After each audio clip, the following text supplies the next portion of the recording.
ધરાવતા નેશન બોગા છે. હું ધોરણ 6 માં અભ્યાસ કરું છું. નમસ્તે, મારું નામ ગાહન વજ મોહમ્મદભાઈ છે. હું ધોરણ 6 માં અભ્યાસ કરું છું. મારો વિભાગ છે ભૂગોળ. મારી કૃતિનું નામ છે ભૂમિ સ્વરૂપના પ્રકાર. અધ્યયનિક પ્રતિ ભૂમિ સ્વરૂપોના પ્રકારો જણાવે છે.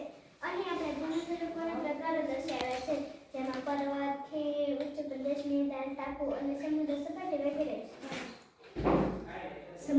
સમુદ્ર સપાટી લગભગ 900 મીટરથી વધુ ઊંચાઈ ધરાવતા તેમજ ઓછા કે તીવ્ર ઢોળાવ અને સાંકડા શિખરો ધરાવતા વિસ્તારને પ્રવૃત્તિ વિસ્તાર કહે છે, જેમ કે ગેર પર્વત, ખંડ પર્વત, જ્વાળામુખી પર્વત, અવશિષ્ટ પ્રકારના પર્વત છે.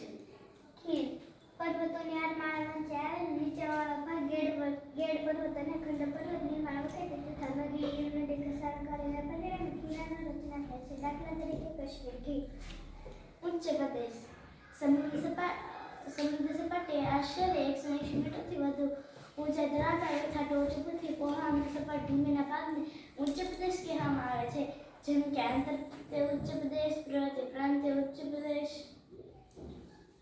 મેદાન સમુદ્ર સપાટી 180 મીટરથી ઓછી ઊંચાઈ આવેલ સમતલ કે સપાટ ભૂમિ ભાગને મેદાન તરીકે ઓળખવામાં આવે છે. તેના કિનારાના મેદાન, ઘસારણના મેદાન અને નિક્ષેપણના મેદાન. ટાપુ જે ભૂમિના ભાગ ચારે બાજુથી જળ વિસ્તારથી ઘેરાયેલા હોય તેને ટાપુ તરીકે ઓળખવામાં આવે છે. ઉદાહરણ તરીકે લક્ષદ્વીપ, અંદમાન, નિકોબાર, શંખોદ્રા, બેટ દ્વારકા, પેરોન્ટન, નરાબેટ, પિરમબેટ, શિયાબેટ વગેરે.